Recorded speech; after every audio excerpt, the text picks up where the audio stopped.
Welcome back to Knives of the Week. We have 1, 2, 3, 4, 5, 6, 7, 8, 9, 10, 11, 12 different knives to talk about. So since we have so many, we're going to get right to it. Now I'm always on the lookout for a good deal, and I found these knives for less than $20.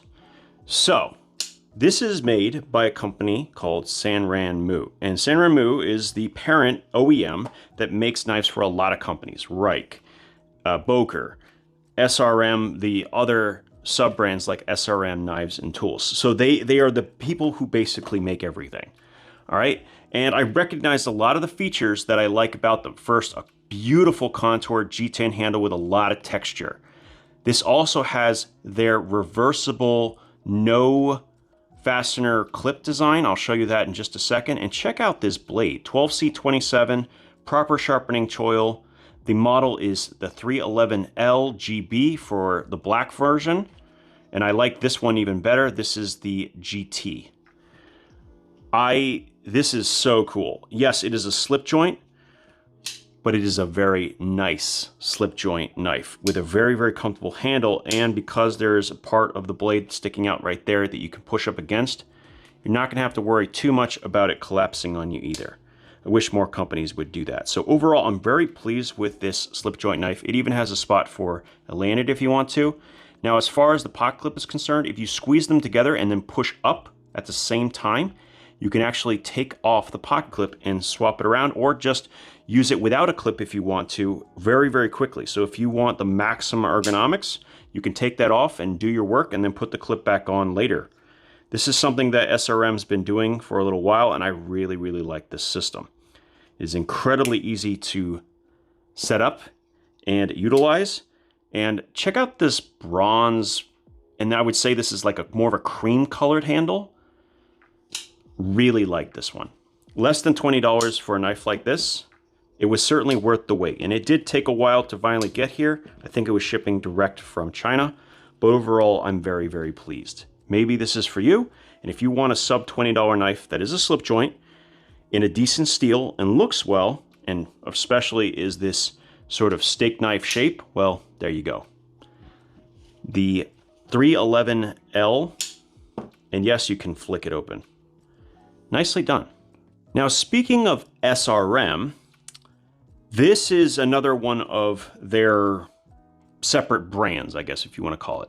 This is the 255L, and there are two different variations. I've reviewed this knife in the past, but that one had a 10CR blade steel. This is using a laminated blade steel that uses a high-performance tool steel in the middle, sandwiched between two tougher steels that kind of take up the space and offer a little bit of a backbone.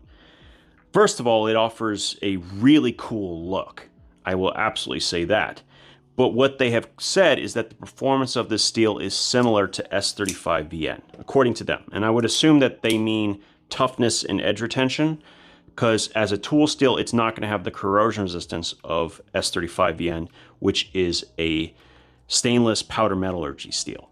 From what I understand about this one is it's actually a powdered steel, a powdered tool steel that is sandwiched between stainless steel on the outsides. That's the way I understand it. It's going to take someone else to investigate this a little bit further, but if that claim is even remotely true, it's a big deal, because these knives coming in under $80, it's going to give you quite a bit of performance for that price. Now, both of these are using a crossbar style lock. There's a little glow bead. I don't think it actually goes all the way through it. Either way, very, very cool. Maybe it's just actually a cap or just a filled in, but it does glow, which I do like, making the knife a little easier to find. And it uses a fold over frame construction. So this steel frame actually goes like this. It's not two separate pieces. So very different design and architecture. And I've seen this at a couple other knives. SRM's been pioneering it, and I like it. I actually have to say I like it quite a bit. It does minimize the hardware, and to go along with that, they also have the pocket clip system that can be flipped very quickly and doesn't require any unscrewing in order to change it.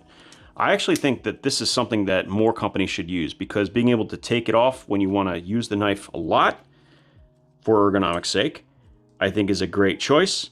And it's just really easy to utilize and super deep carry. I mean, about as deep carry as you can possibly get. Overall, really nicely done.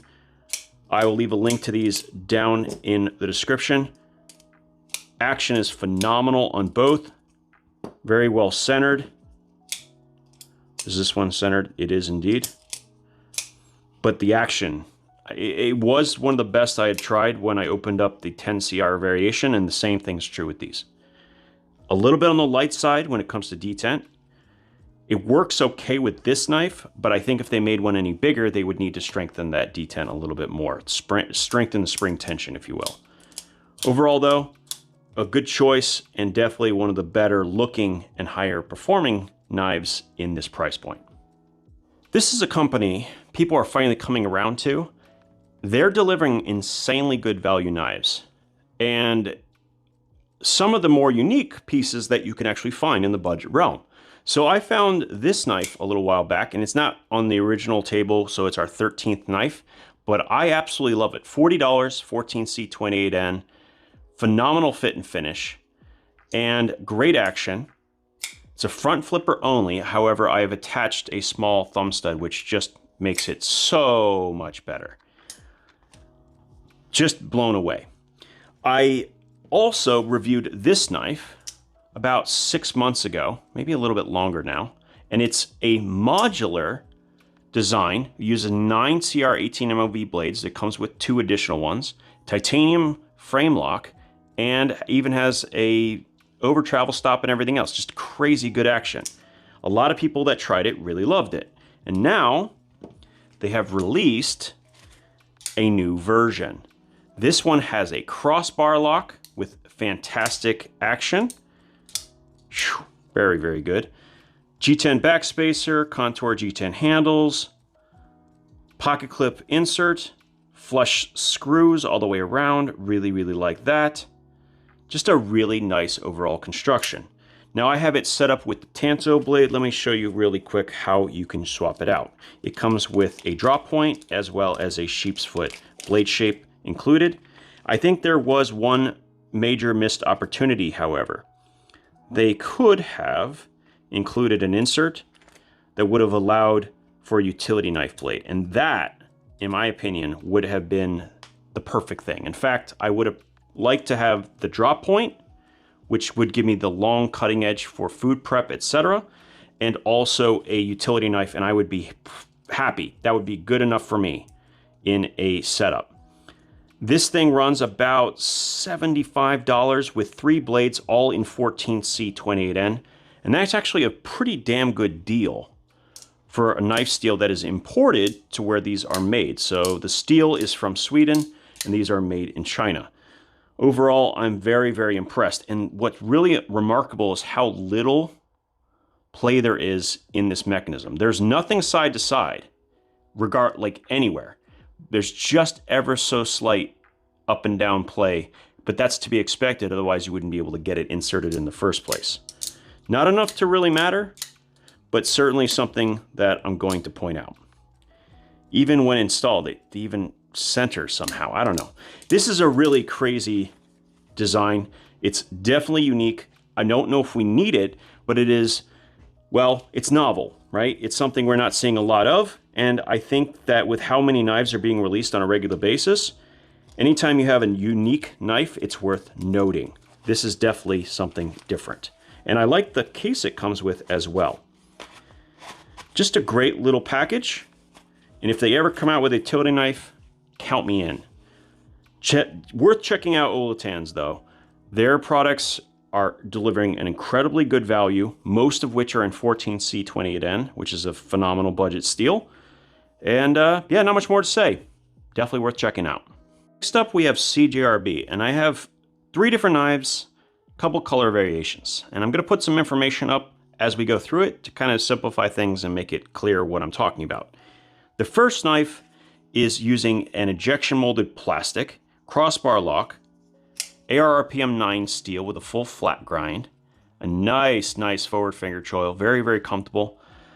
Reversible clip, no backspacers, so little standoffs you got here. So very simple design, very, very, very light handle, even though it does have solid steel liners, which you can see right there. In fact, no weight savings in this, and yet it does feel incredibly light. Frankly, the only downside I have with this knife is that they've gone with a cutout instead of thumb studs. It is a little bit on the longer side. It's just kind of kissing up to the end of my dead zone, around 3 1/4 inch of blade length. So that's not too bad. What I really do think that if you have a crossbar lock, you need thumb studs. Just the way crossbars work, where there's tension against the blade all the way to like right there. I mean, still like you have to go about that far before you can pass the spring tension. And when you have, there you go. When you have a thumb stud, it's far easier to continue to push along the path than when you have a cutout, because you tend to slip off the edges. And these are contoured. They kind of have a little bit of chamfering on the inside. Not super easy to do. Now, certainly you can reverse flick the knife, so you're sticking your finger inside and flicking it. That works. I just need thumb studs, okay? Yes, you can obviously use the crossbar to actuate the lock and open the knife. Just flick it open. You can certainly do that. It's just not my preference. Now, this model right here is a new blade variation on a knife that they have already made. It is a double button lock. It's very different. We have a spear point blade shape here, not sharpened on the back. Once again, ARRPM 9 steel.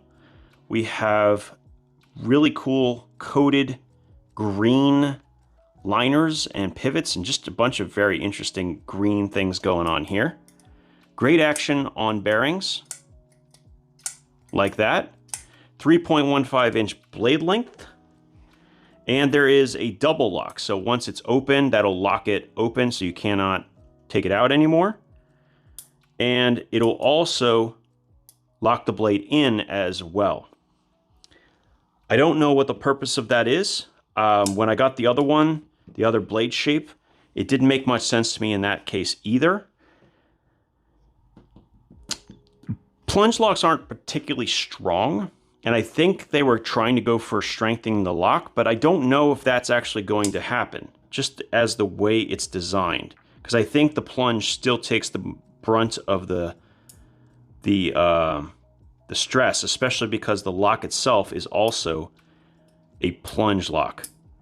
Either way, I'm just not convinced that that was necessary in the first place, but maybe I'm wrong. Let me know down in the comments what you think about this. And also, let me know what you think about the idea of the dead zone blade length between 3.01 inches and 3.25. I've said many times in the past, there's no functional advantage for a knife in that range. And yet you are also creating a situation where that knife is not legal to carry in a bunch of sub 3-inch knife laws, which are all over the world. So that's my personal thoughts. Now, the same thing is true with the last knife. The difference is that everything else about it makes up for it. You have incredibly good texture built into this G10. You have a reversible clip, as it should be. A very nice neutral handle grip with a nice ramp. A full flat grind on the ARRPM 9. Very slicey. Decent, okay, not great, but decent plunge on the sharpening choil.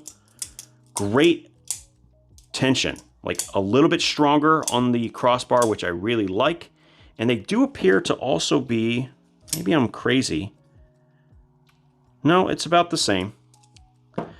I was going to say that the texture here seems to be a little bit grippier, which I like. Overall, this one right here is the one I would go for.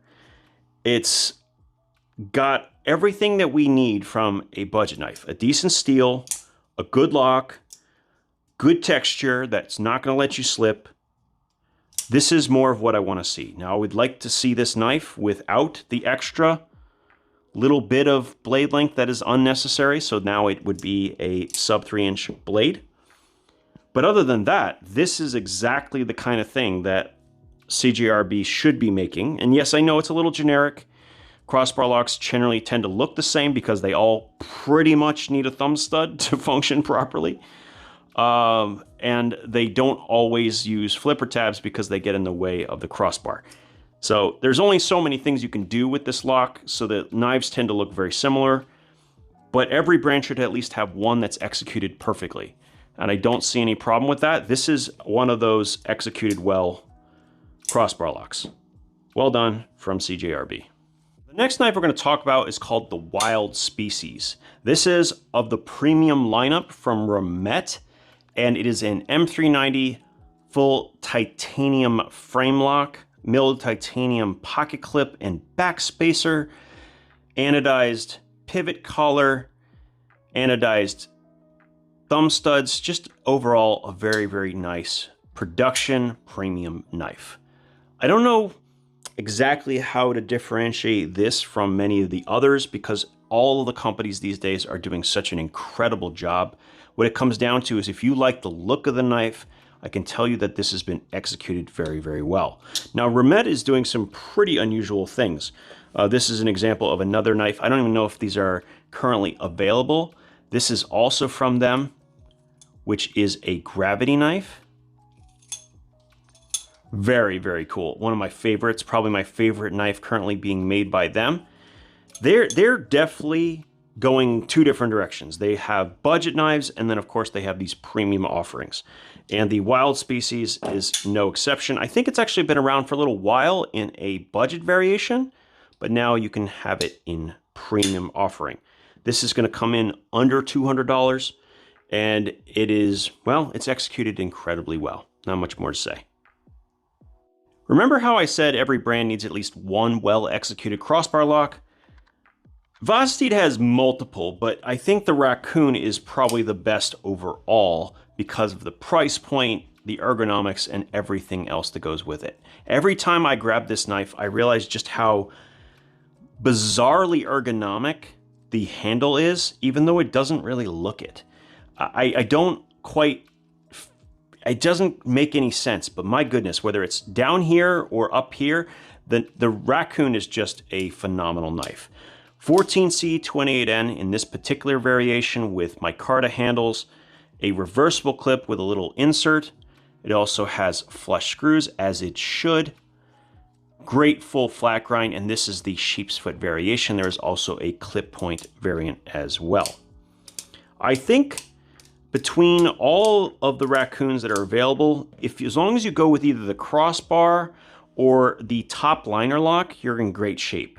I think that as somebody who is just very comfortable with a crossbar lock, I actually prefer the crossbar lock myself. I feel more comfortable with it. I feel more confident in the knife lock a little bit more. And I've never had a Omega spring break on me. Now that may be because I don't use any particular knife long enough. I've heard plenty of stories of those springs breaking, but they're relatively easy to replace. And you know right away when it happens. When they're not broken and they're working, the crossbar lock is just one of the most generically good locks in existence because it's completely ambidextrous, it's super strong, and reliable. Not much more to say. Raccoon in the crossbar lock is a home run. You can find this all over the place, Amazon, Vosteed, you name it.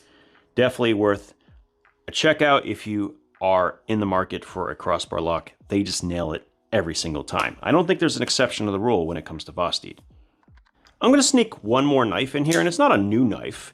It's just something that I purchased a while back and haven't had time to talk about. This is a Emerson Kershaw. It's designed by Emerson, made by Kershaw in D2, 3.9-inch blade length, steel frame lock.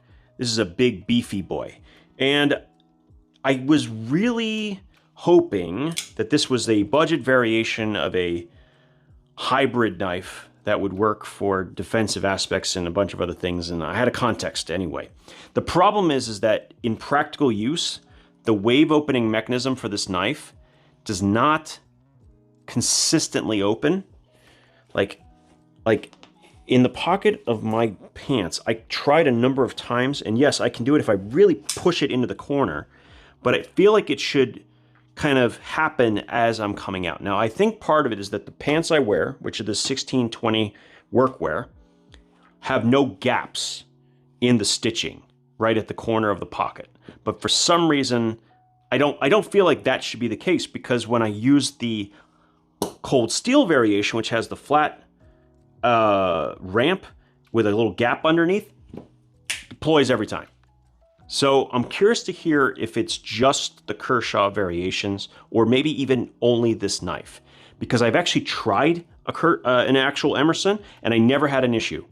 It just seems to be that these budget variations don't work as well as they should. I'm going to leave it here. This has kind of already been a really long video. As always, I want to thank you for hanging out with me, and we'll talk again soon.